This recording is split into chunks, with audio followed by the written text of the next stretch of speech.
with that, we'll segue into some movie news as well. If you get your chance, if you're on live with us, comment below. Let me know if you guys had a chance to go see 12 Strong yourselves. Let me know what you think, so I can possibly, give a chance. I can give a shout out, or even also, some feedback, so we can kind of converse online. So with that said, let's go ahead and jump right into it.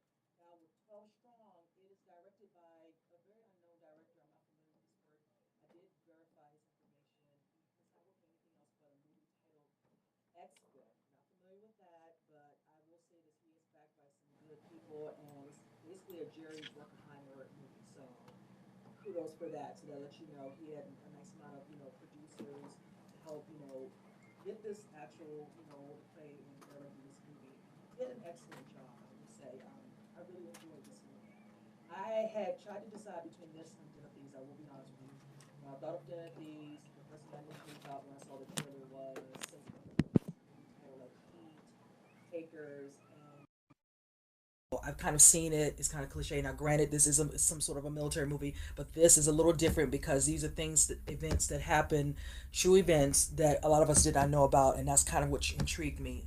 Also, the fact that I actually did a reaction to it on my YouTube channel earlier in spring of last year, and I'd already had my interest peaked at that time. So, with that said, this movie is basically about a story of a special forces team that's brought together after the 9/11 terror attacks, and it's 12 gentlemen who are actually form a special type of unit which is called the ODA 595. Now, with that said, the helm of this is actor Chris Hemsworth. He plays Captain Mitch Nelson. Then we have other characters: Michael Shannon playing Hal Smith, Michael Pena playing Sam Diller. We have also Rob Riggle, who plays Lieutenant Colonel Bowers. Then we have a Trevante Rhodes. If you're not familiar with him, he was in the movie Moonlight. He plays Ben Milo. And then, of course, we have the gentleman who plays part of the North Alliance of Afghanistan, played by Naveed Negabon. I want to make sure I'm saying his name correctly. My fault if I did. He plays General Nostam, actually Abdul Rashid Nostam. Very integral part in this movie when I go through the full review.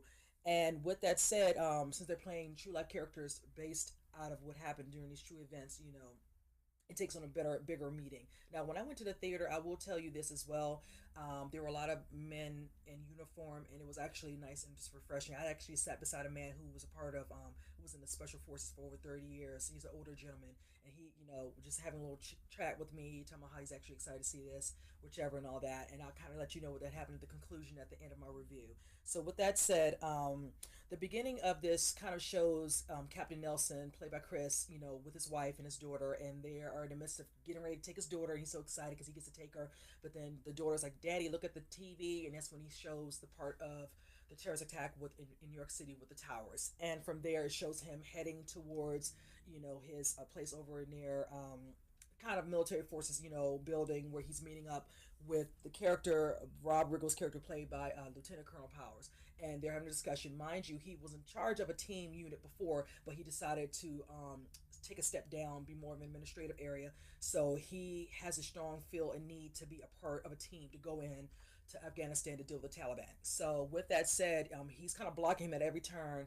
But one of his main people who was a part of his team, basically the team where he puts together a team that they recruit together, for in regards to special forces that know how to lay the groundwork of what they would do, when they're out there, in the field. And he doesn't have real training in being in the field. He teaches these people to be ready for when they're in battle. So that was a different thing with Colonel Bowers having an issue with him. But his one of his teammates, who was not no longer his teammate, was like, "Well, you know what about your paperwork? Is it going through?" He's like, "No, it's just sitting on my desk." He's like, "Okay, so that basically means that you still have an opportunity to get in here." Michael Shannon's like, "Well, Bowers will listen to me. He'll listen to what I have to say." So he goes in there and he tries to change his mind. That's Bowers' character. He's having a conversation. Michael Shannon plays his character, and it's intense, but he lays enough of the groundwork that it brings Lieutenant Colonel to Captain Nelson's office, and he lets him know, you know what, because he's having an attitude, kind of like a moment of just anger, and he knocks down his desk. He's sitting down. He's just feeling frustrated because he feels like he's not gonna be able to be helpful and be a part, to find these bad guys. So with that said, he comes in and lets him know you've been recruited. You're gonna have your 12 guys, and we're gonna send you guys out there. You're gonna have a point of contact with another gentleman, and then also the main contact from Afghanistan, which is played by Naveed's character. Dashed them. So with that said, they drop them off in the mid of the early mornings, where it shows them in their big helicopter chopper, and it's the weather's different, so they have a certain amount of time to get it done. He's given his orders were to get it done within 6. Of course, he's like a little arrogant. Chris Hemsworth's character, he's like, we can have it done in 3. So he was like, okay, he likes it. He's hearing, firing him to get this done with him all. But be mindful, that's well said and done. You don't know what you're dealing with. But secondly, there's a reason for that, because a couple of obstacles come into play. Now, if you see the statue, there's certain things in regards to them doing what they need to do with their point of contact. Their way of getting to a certain part of the Taliban, they have to do it on horse. They are not able to do it in any type of vehicle or tank, whichever. They have, of course, their ammunition, their guns, whatever, and all that, but they have to use the horses. These horses play a very integral part in this movie about the travel that they need. And a lot of the guys, and it was a funny part in the movie, because you can hear some of the military, people, kind of gushing and laughing. A lot of them did not know how to ride horseback. Now, Chris Hemsworth's character Nelson actually grew up on a farm, so he kind of knew it. Michael Pena's character, he was a little bit of comic relief at times. Him and Trevante playing the character Ben. So it was just nice seeing them, try to learn, and the horses, and he was having to show them how to wield them, what not to do, what to do, and that was actually nice to just kind of see them kind of bonding, because at first they were frustrated, they were angry. A lot of them were kind of clashing with Captain Nelson, because it's like, you bowed out as our team, our captain would have known we don't have a chance to go here and serve our country and feel like we can get these bad guys. But then when things changed after Shannon's discussion with Bowers, they all came together. So they kind of over time showed them bonding here and there and all that, getting used to other people. Afghanistan, they had to work closer with them, who would be their guide of sorts, getting them from one area to one next area to one area. And as they went, there were scenes where they showed them setting up, position to call the tanks, the choppers in to lay down, grenades, whatever, and all, to blow up all the different places of point of contact for the Taliban, to, to basically irk up their supplies, get what they need so they can go into the areas that they need into battle, whatever, to kill peoples. Now, I will say this, they gave you certain scenes where you see how they treat their people, and even the way they treat their women and the children, especially the females and the girls. It's interesting how that was one aspect they showed, and really they were very graphic. I'm not going to go into full detail. If you decide to see it, you'll understand what I mean.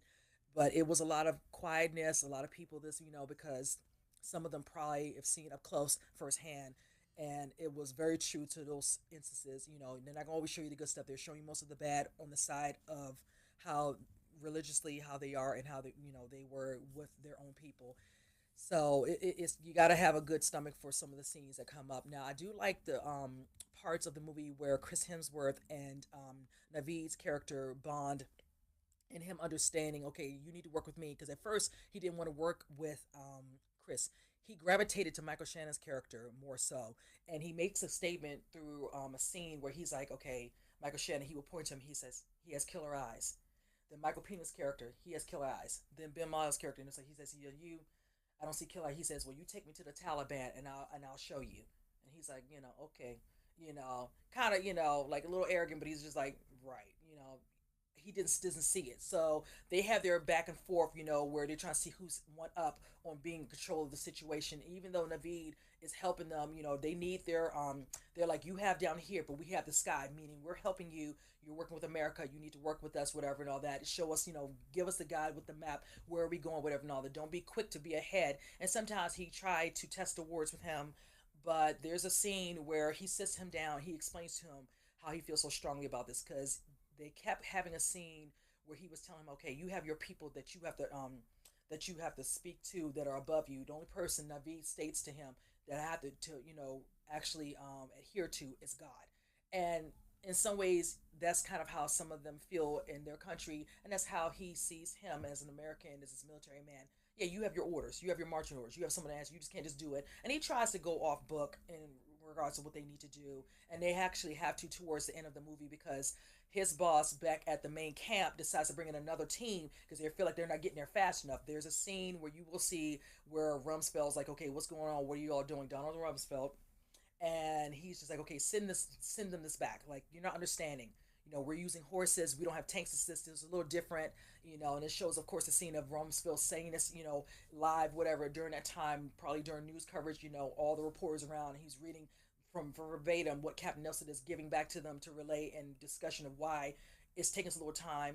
It's a little different ways of doing the job the way they would normally do it. Like I said, if they had some sort of vehicles, the tanks, everything known to man. So as the movie progresses, there is of course different action. You see a lot of blown up, brigades, people dying. Then there's a scene that's a very pivotal scene which I really enjoyed. There's a scene where it's a centerpiece like a battle, and I will say this like the last 30 minutes of the movie where they have a tank, the people of Taliban, and they're filling up with seven, straight, missiles, and blowing it at a certain angle where they can see most of Afghanistan guys coming down to get to them. And Chris Hemsworth's character Nelson says, okay, after they finish that, they're gonna need time, at least 2 minutes or so, to refill. That's gonna give us time to get there. So as he sees him, one, two, three, four, and it's so good because that scene shows them every time you turn around doing seven missiles at a time, then they will stop, and that's when he says, okay, this is our perfect opportunity, we're going to take advantage of this. So as they're letting them out, he gets closer, and then when he knew they were down to their last one,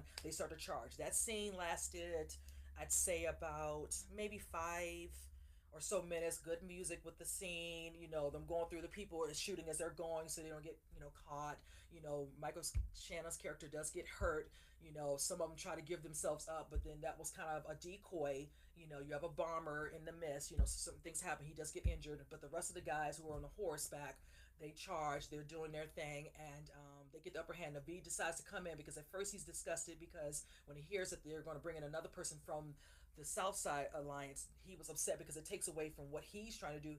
Like I stated, a little bit selfish because of the situation with what happened. I don't want to spoil it for why. It's certain intentions of what he wants. He wants to do it for his people, but it's more of a personal issue that happens that brings him to the feeling he's going to lose, his faith of what he has designated. This is the character Naveed in the movie, playing Dostrom, and he decides to put aside his true feelings, whatever, not, and help. So he shows up, the man to man nod, letting him know he sees him. He said, he's there, I'm here to help. And that's when I said they start to charge. Then he kind of gives another shot to Chris because he sees the guy who's in charge of the Taliban trying to leave in a truck, and he goes and follows him. And they show them the horse just doing his thing. He's at a rate, and it's a good scene. The guy doesn't get away. I will at least say that part. They do get the upper hand, and in the end, it shows, of course, Michael Shannon being uplifted. They go to get to the next destination, and it kind of just shows, doing what they need to do to break up, because this is the next part. Because at the beginning of the movie, it does show the person he feels most in charge of the situation of what happened with the terrorist attacks, in New York and the Pentagon, of course, being Osama bin Laden. So they know that he has his, main, guys, his minions who would work behind him, and that was the guy who was in Taliban. He was the one. Then up above him is, of course, bin Laden's character. So they do show a part where it shows the guys, they finally finished, they're heading back home. And of course, it shows scenes, where Captain Nelson gets to see his wife and his daughter and all that. And then they show a scene where they kind of just, at the end of the movie, towards the end credits, they give you an idea of the things that happen. I did add on there the scene where it shows the real life guys who were the 12 strong, and then it's a scene where you show over in New York City where they did a plaque where it shows the guys on the horse to show the symbolism of it all and what they went through. All of them made it back. None of the guys were killed. There's a scene with the plaque where you see the guys with the horse, and it shows the significance of that. And then also the one where it shows the guys all together, the original ones for the 12 strong. Like I said, those are the actual main characters that they're playing, which are the real guys. So that was exciting. I really enjoyed the movie. Now the ending, when I was sitting there with the gentleman who says he was a part of special forces for over 30 years, he was just like, when I leave here, I'm gonna probably call some of my guys, some sergeants and some of the my lieutenants, I'll let them know they need to go see the movie. Some of them kind of were hesitant, even though they live the life, they know what it's like, whatever. But he says it was so good, and I said I just enjoyed talking to him for a few minutes after the movie because it was a really special moment. And I did say there were a lot of men in uniform in there. There were some that weren't. You could tell some of them had their hat, to sport, from what part of the military they were for, But it was just really nice to feel a part of it. I have a lot of family members who are in the military, and I love, for what they do for, and I thank them for their service. Anybody who's in the military, thank you for your service, for keeping all of us safe. So I really enjoyed the movie, and I feel like in the end, this was the best decision for me to choose to see this movie more so than Den of Thieves. I hope Den of Thieves did great as well. I know this did great as well. I do know that I think the box office was Jumanji was number one, and number two is Strong, so they came in strong, but it's still a good movie. I give it an 8 out of a 10. Doesn't flesh out the other characters so much. because it basically deals more with Navi's character and Chris Hemsworth's character. That's more where you see more of the growth and understanding. You know, do you have a couple parts where Michael Pena discusses some of his life? You know, how he got into the military, how he was a teacher at first, but then he did this. So yeah, that scene here, and then a lot of the banter with the guys. You know, their little talk amongst each other. You know, but other than that, nothing flushed out with them. So they were the two main core, and then Michael Pena kind of brought a little bit of the comic, you know, in it from time to time. So, but in the end, you guys check it out, go see it. I think you'll enjoy it. So with that said, I'm gonna go ahead and jump into some little bit of movie news, some good things happening coming up. Now I talked to you all earlier, I say summer going into the fall to the end of the year, about Venom. I'm excited, and more stuff is coming out. Tom Hardy actually had to do a video, live video of him being at the Brazilian Comic Con, and they gave a first look of him, you know, in a scene from Venom. You already got some stuff that came out where it shows you what the actual Venom will look like, you know, in his clay, you know, man, not him in a full look, you know, because I'm assuming some of it will most likely be CGI, but just gives you an exciting, you know, things that Sony's trying to do. And since he's at the helm, he feels very confident. And I did tell you guys, Zombieland director, he's come on board. We have a great cast. We have Michael, what is it? We have Michelle Williams, we have Woody Harrelson, we have Riz Ahmad, and then we have Jenny Slate. So you have a very good cast for this movie.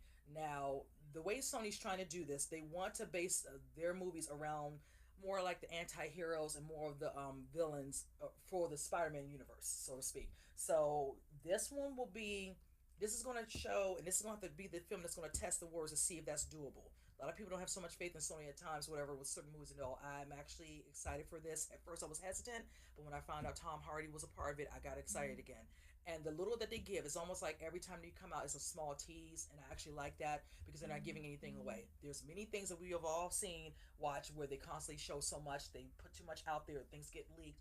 TV spots, this. I like the illusion of not knowing because it makes it more exciting when we go to the movies because that's what we want. I don't need to see everything, so this would be good.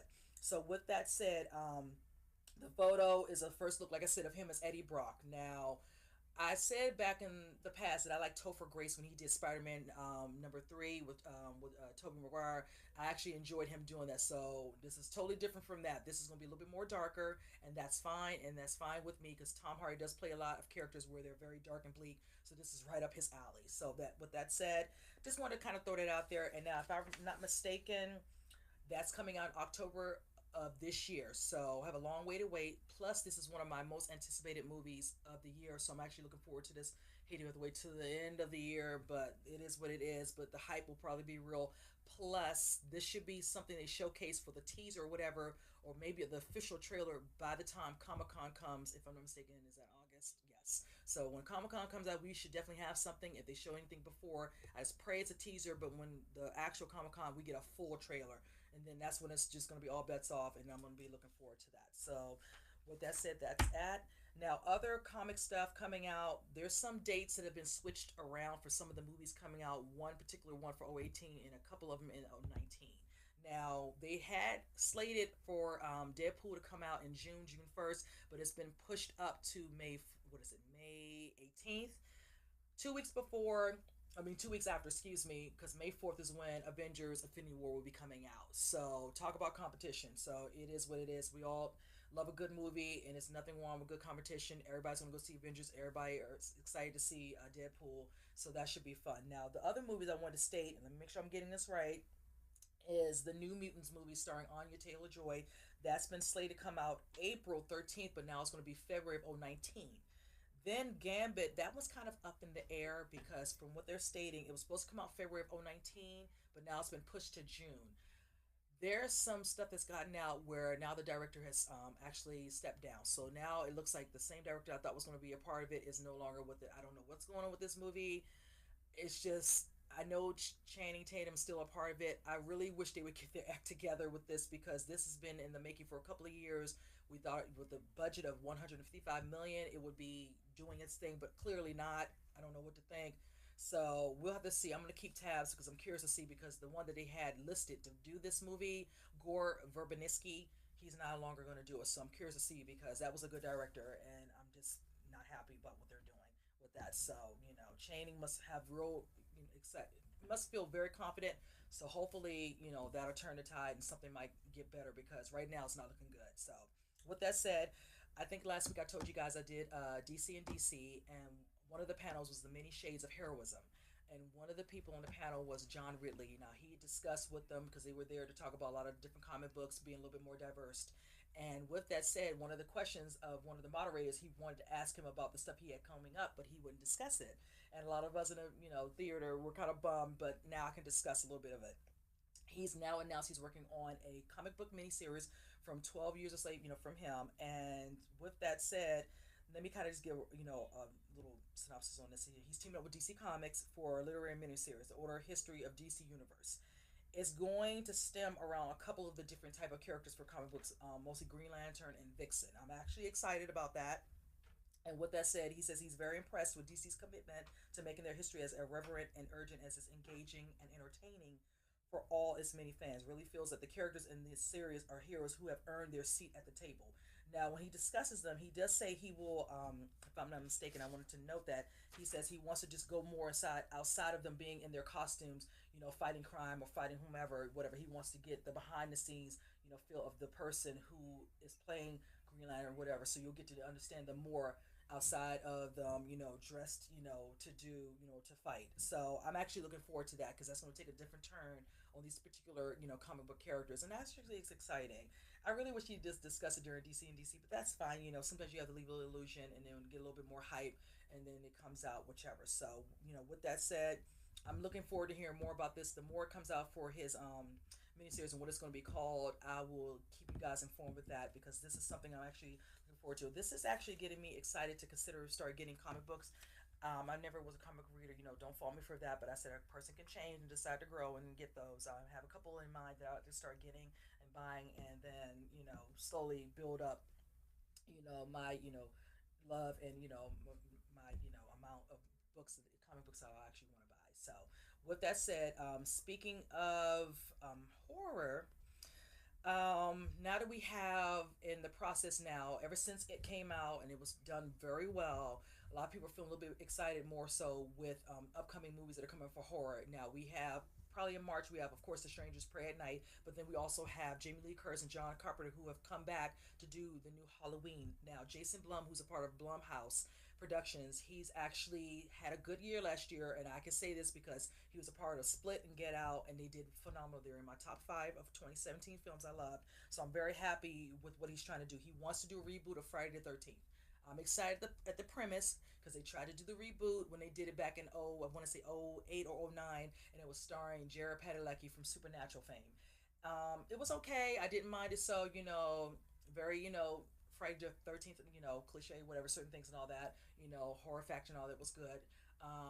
Not enough for them to figure out how they were going to move it along to maybe another one, another one, another one. It just, once they did it, it kind of stopped, and we haven't had one since. So it basically just depends on if they're considering this, if it's going to go through Blumhouse, how they're going to do this and just not do one. Now, with Halloween, I think they're only doing one. That's why, because Jamie Lee Curtis' character, I'm sorry, I'm going to say she was killed, so I'm trying to figure out how they're going to stem this. It's going to be from the first one where she, of course, there's a way they're going to do where she survives and it shows her years later, and then he's in an asylum and he gets her, breaks out, and wreaks havoc, tries to find her to kill her. However, they plan to do the storyline because I heard this is the last and final Halloween they're planning to do, and this is the one she's coming on board to do because this is the final one. So I'm actually really keen to see how they're going to do it. The script must be good. John Carpenter's even back, so that makes me have faith that it's going to be a very well versed, scripted, and played out movie. So I'm very excited for that. Now with this one, I'm not sure, but this is what he said in an interview when he was talking to them during Insidious Last Key, when they asked him about the franchise to tackle. He says, besides Halloween, I really wanted to do Friday the 13th. I would love to do that film. Maybe someday we'll get to do that. Now, with that said, it's not just Jason who's had a hard time getting back on the big screen. Most of the school horrors have been having an issue as well. I know they're considering doing Nightmare on Elm Street. You know how I feel about that. We'll have to see. I feel with the resurgence of the Stephen King's It being that it was a miniseries, but it was done mostly based off of the book. This is a little different. None of this is stemmed from the book. Now they are doing one that's based off the book for Stephen King as well for Pet Cemetery. So we'll have to see how that one does too. I've not heard anything about Stephen King's Pet Cemetery at all. I don't know who's cast. That one seems to be literally tightly wound up. Hopefully this year we'll hear more. I don't know if it's coming out this year or if it's 2019, but it is in the works We don't know production start. I know nothing. So hopefully I'll learn more from that and I can bring you all information about that as well. You all know with horror they have Hellraiser's Pinhead movie that went straight to DVD as well as Chucky's movie as well. So kind of iffy. Some movies make it mainstream and some are straight to DVD. I would have loved for Hellraiser to have been mostly theatrical as opposed to straight on demand and DVD, but it is what it is. Some of them are slowly coming back, and hopefully with a resurgence, then other movies down the road will come out, whatever and all that. I would have wished that more came out, and then they could have gotten a proper person to have it where Hellraiser came out because I do love the Hellraiser franchise. The first two, maybe three. It went. This is the 10th installment. It's on demand, so you can tell it's been around for a minute. So it is what it is. Now for Halloween, you guys, that comes out October 19th. So just keep that October 19th this year. So keep that in mind. So speaking of other movies, the word out is that Black Widow is now being targeted for a 2020 release. They're finally going to do the movie. Scarlett finally gets her movie. It's long overdue. I don't know why it took them this long. They should have been, put this in the works. That doesn't mean she lives in Avengers 4. I don't read the comic books, so I'm not putting anything out there. I'm not spoiling anything, but we don't know. That is tightly wound because when they finish Infinity War, they finished Avengers 4 as well. So we don't know anything about that, and I pray it doesn't leak because I want to be surprised with whoever is going to take the hit and does not make it for this one or Avenger 4 when it comes out the following year. But I'm just glad her character finally gets to get it. Natasha's probably gonna get her movie. They could do this one two ways. They can either have it, of course, origin story with her and do it like that, so I can fall in line with all the different MCU movies for them for the Avengers franchise part. So they can have it so it's a part of her things because she came onto Shield, to work with the characters and all that, and that would be nice. I'm glad for Scarlett. She has brought a lot to MCU since Iron Man 2, so this is like quite fitting and it's nice because it seems like it's a resurgence of women kicking butt and doing this and being like villains or assassins of sorts. We have Atomic Blonde, we have what's another one's getting ready to come out, Red Sparrow with Jennifer Lawrence, so that would be nice as well. So this is just like the women are doing their thing, and it's just like liking that they're putting some women out there at the forefront to be in movies and doing their thing and can hold their own. And she's been in many movies where she's been the lead and done very well, so I feel like she can do it. The action sequences with her, she's a good actress. The dialogue, whatever, just gotta have a good script. Showing her from her child, from her baby when they snatched her away and they raised her to be a sort of assassin. So, kudos to her. So, with that said, so I'm gonna keep on the lookout for that as well. So, and with that said, the last little thing I'm going to discuss real quick is a Charlie's Angels reboot. This has been talk about this. Kristen Stewart and Lupita Nyong'o are on board. Elizabeth Banks, actress and now director, is going to be directing it. I'm excited a little bit, need a little bit more. Have to see who is going to be the third and final angel in the mix. They have yet to say who it will be. I'm kind of curious, but it's looking like this is slated for a June 19 release. So hopefully sometime this year, maybe this summer, they'll probably be on set to go ahead and start doing it, or maybe go over to the fall. So we'll have to see. I want to see Lupita. She's going to be kicking butt in Black Panther, so we're going to see what she's working with when she does Charlie's Angels.